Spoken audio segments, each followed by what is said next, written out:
नमस्कार। आज हम पढ़ेंगे विषम बीजाणु टेरिडोफाइटा का जीवन चक्र। प्लांट किंगडम के अंदर शैवाल पढ़ते हैं, ब्रायोफाइटा पढ़ते हैं, टेरिडोफाइटा और जिम्नोस्पर्म, एंजियोस्पर्म। थोड़ी सी ये डिफिकल्टी रहती है, बच्चों की तकलीफ रहती है कि टेरिडोफाइटा का लाइफ साइकिल समझ में नहीं आता। तो आज हम डिस्कस करने जा रहे हैं टेरिडोफाइटा का जीवन चक्र। तो चलिए शुरू करते हैं टेरिडोफाइटा का जीवन चक्र। तो यहां हम लिखते हैं टेरिडो फाइटा का जीवन चक्र। और टेरिडोफाइटा में भी हम पढ़ेंगे विषम बीजाणु टेरिडोफाइटा का जीवन चक्र। कौन से टेरिडोफाइटा? विषम बीजाणु टेरिडोफाइटा। अब क्या है ये विषम बीजाणु टेरिडोफाइटा? जब हम एल्गी पढ़ते हैं, ब्रायो पढ़ते हैं, ठीक है, उसके अंदर हम देखते हैं कि भी एक ही टाइप के बीजाणु होते हैं जिनको सम बीजाणु बोलते हैं, यानी नर और मादा अलग अलग नहीं होता। लेकिन पहली बार टेरिडोफाइटा के अंदर हम दो टाइप के बीजाणु डिस्कस करते हैं, सम बीजाणु, विषम बीजाणु। सम बीजाणु, विषम बीजाणु। और जैसे ही विषम बीजाणु की बात आती है, एक प्रश्न उठ जाता है कि साहब जिनके अंदर भी विषम बीजाणु प्रकृति पाई जाती है वो बीज बनाते हैं। वो क्या बनाते हैं? बीज। क्योंकि अब तक तो कहीं शैवाल और ब्रायोफाइटा में बीज बनता नहीं, तो बताया जाता है कि जिनके पास भी विषम बीजाणु प्रकृति होती है वो बीज बनाते हैं। लेकिन यहां कहानी कुछ और है।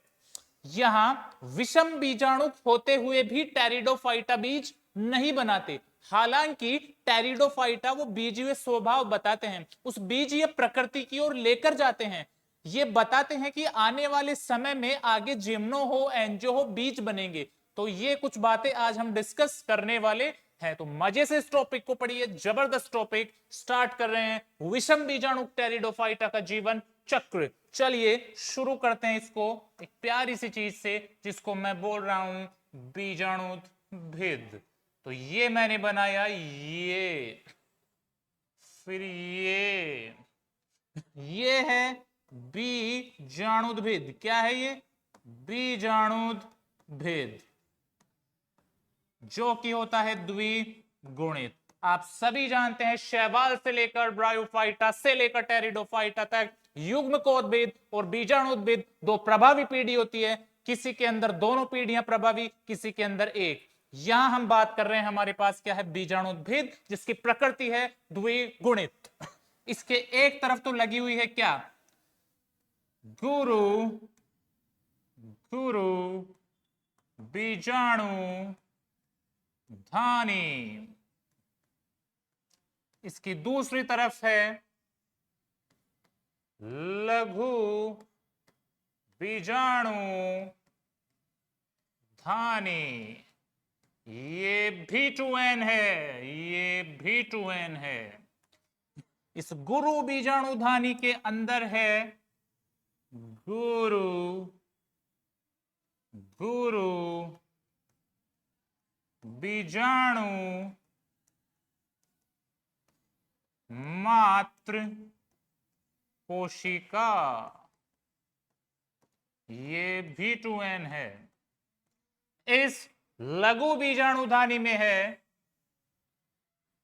लघु बीजाणु बीजाणु मात्र कोशिका। ये V2N है। तो बीजाणुद्भिद द्विगुणित, इसके अंदर गुरु बीजाणुधानी, लघु बीजाणुधानी भी द्विगुणित। इनके अंदर मिलने वाली गुरु बीजाणु मात्र कोशिका भी द्विगुणित और लघु बीजाणुधानी में मिलने वाली लघु बीजाणु मात्र कोशिका भी द्विगुणित। चलिए करते हैं बात आगे की। यहां खींचते हैं अपन एक line, this is a line. अब देखिए अपन बात कर रहे हैं, मान लीजिए अपने पास है एक तरफ लघु बीजाणु धानी, एक तरफ है अपने पास गुरु बीजाणु धानी। मत तो तेरी हो गई सजन मेरे सत। अब देखिए लघु बीजाणु ध्वनि में क्या है, लघु बीजाणु मात्र कोशिका। गुरु बीजाणु में है गुरु बीजाणु मात्र कोशिका। ये भी 2n, ये भी 2n, ये भी 2n, तो ये भी 2n। देखिए क्या होगा, इस लघु बीजाणु मात्र कोशिका में होता है अर्ध अर्ध सूत्री विभाजन। क्या होगा, अर्ध सूत्री विभाजन, जिसकी वजह से बनते हैं यहां लघु बीजाणु, लघु बीजाणु। और कोई भी चीज समसूत्र अर्धसूत्री विभाजन से बनती है तो द्विगुणित से अगुणित हो जाती है, इसीलिए तो इसे रिडक्शनल डिवीजन कहते हैं, कम करने वाला। तो 2n लघु बीजाणु मात्र कोशिका से बन रहा है n लघु बीजाणु। गुरु बीजाणु मात्र कोशिका में भी क्या हुआ, यहां भी हुआ अर्ध अर्ध सूत्री विभाजन। क्या हुआ, अर्धसूत्री विभाजन। देखिए अर्धसूत्री विभाजन से क्या बना, गुरु बीजाणु।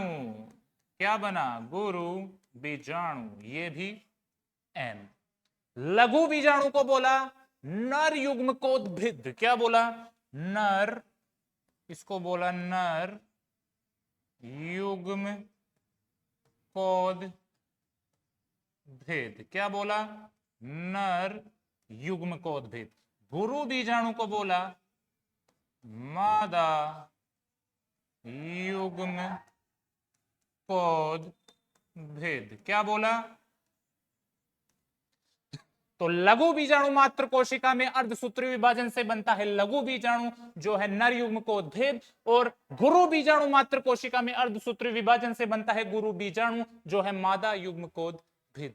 कहानी तैयार है, मसाला तैयार है, नाउ शो टाइम। देखिए अब क्या होगा, इस गुरु बीजाणु मात्र कोशिका के अंदर फिलहाल क्या स्थिति है, इसके अंदर हो चुका है अर्ध सूत्री विभाजन, जिससे क्या बन चुका है, गुरु गुरु खुरु बीजाणु।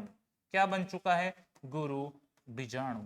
तो मान लीजिए इसके अंदर बन गया है क्या, ये है गुरु बीजाणु या मादा युग्म कोद भेद, मादा युग्म कोद भेद। तो ये है मादा युग्म कोद भेद।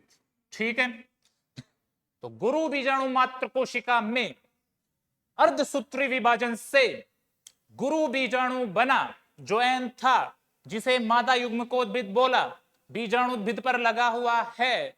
इधर की बात करें तो लघु बीजाणुधानी में क्या हुआ, लघु बीजाणुधानी में क्या हुआ, लघु बीजाणु मात्र कोशिका थी, आराम से यहां हुआ अर्ध सूत्री विभाजन, जिससे बना लघु लघु बीजाणु। और लघु बीजाणु को बोला नर युग्म कोद भेद।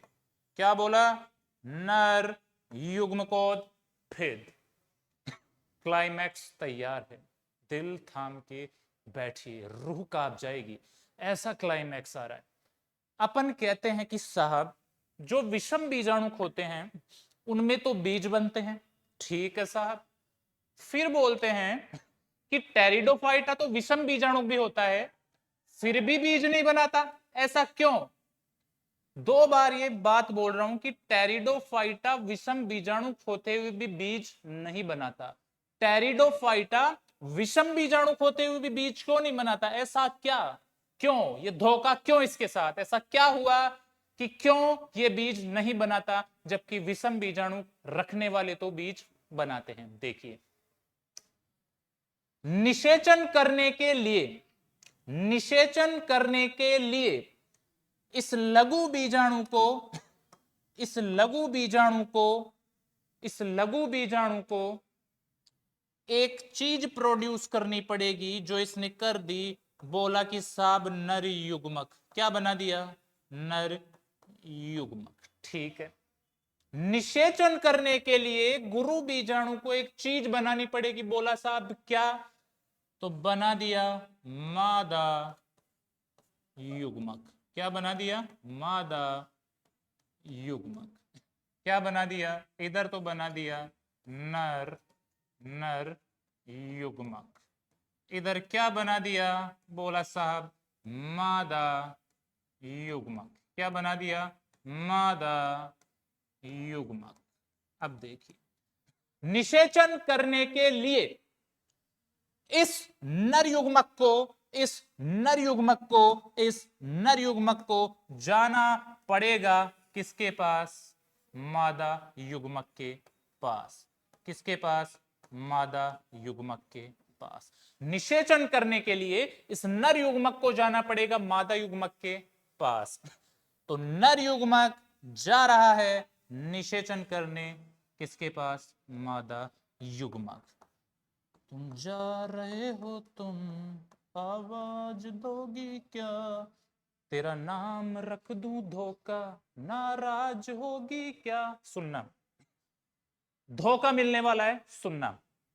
नर युग्मक निषेचन करने के लिए मादा युग्मक के पास जा रहा है और मादा युग्मकोद्भिद में है। तो जैसे ही निषेचन हुआ, नर युग्मक और मादा युग्मक ने निषेचन किया, इससे बन गया युग्मनज। क्या बना? युग्मनज। नेक्स्ट स्लाइड में देखते हैं। मान लीजिए ये है बीजाणुभिद, ठीक है। मान लीजिए ये बना है अपना मादा युग्म कोद्भिद। क्या है? मादा युग्म कोद्भिद। ये है नर युग्म कोद्भिद। इस नर युग्म कोद्भिद से नर युग्मक, इस नर युग्म कोद्भिद से नर युग्मक कहां जा चुका है? इससे ये जा चुका है निषेचन करने किसके पास? मादा युग्मकोद्भिद। और वहां कौन है? यहां है मादा, मादा युग्मक। कौन है? मादा युग्मक। तो यहां नर युग्मक और मादा युग्मक का क्या हुआ? निषेचन हुआ, जिससे क्या बना? जिससे बना 2n युग्मनज, 2n युग्मनज। तो अब इसके अंदर क्या बना हुआ है? ये है युग्मनज। क्या है? युग्मनज। अब सुनना, निषेचन हुआ, युग्मनज बना। बहुत बड़ी बात बोल रहा हूं, ध्यान से सुनना। धोखा हुआ है टेरिडोफाइटा के साथ, धोखा। क्योंकि क्योंकि जैसे ही युग्मनज बना, किसके अंदर बना? इस मादा युग्मकोद्भिद में जैसे ही युग्मनज बना, निषेचन होने के बाद इस मादा युग्मकोद्भिद में जैसे ही युग्मनज बना, इसने इस बीजाणुद्भिद के शरीर को छोड़ दिया। क्या कर दिया? छोड़ दिया। तो इसने, मादा युग्मकोद्भिद ने बीजाणुद्भिद, जो इसकी क्या कहलाती थी? प्रभावी पीढ़ी कहलाती थी। क्या कहलाती थी? प्रभावी पीढ़ी कहलाती थी, को छोड़ देगा। अलविदा, छोड़ आए हम वो गलियां। तो बीजाणुद्भिद को छोड़ देगा मादा युग्मकोद्भिद, अर्थात अर्थात मादा युग्म कोद्भिद इस बीजाणुद भिद पर आंशिक रूप से आश्रित होता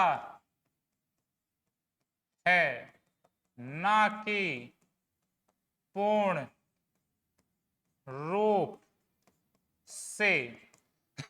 तो ये मादा युग्मकोद्भिद इस बीजाणुद्भिद के अंदर कभी भी पूर्ण रूप से आश्रित नहीं होता, थोड़े टाइम के लिए आंशिक रूप से आश्रित होता है और इसका साथ छोड़ देता है, जिसकी वजह से टेरिडोफाइटा के अंदर कभी भी टेरिडोफाइटा में बीज नहीं बनते। यदि इस मादा युग्मकोद्भिद ने इस बीजाणुद्भिद का साथ नहीं छोड़ा होता तो यहां बीज बनते, लेकिन ये मादा युग्मकोद्भिद इस अपनी प्रभावी पीढ़ी बीजाणुद्भिद का साथ छोड़ देता है, जिसकी वजह से यहां पर बीज नहीं बनते, लेकिन बीजीय स्वभाव, बीजीय प्रकृति की ओर टेरिडोफाइटा लेकर जाते हैं, जबकि बीज नहीं बनाते। तो ये मुख्य कारण है कि कभी भी मादा युग्मकोद्भिद निर्भर नहीं होता, या फिर छोड़ देता है, या फिर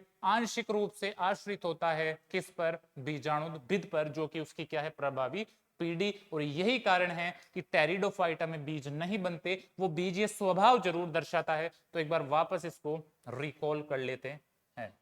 देखिए, अपन ने पढ़ा बीजाणुद्भिद है, द्विगुणित है, एक तरफ गुरु बीजाणुधानी है, एक तरफ लघु बीजाणुधानी है। अब बीजाणुद्भिद द्विगुणित है तो गुरु बीजाणुधानी भी द्विगुणित है, लघु बीजाणुधानी भी द्विगुणित है।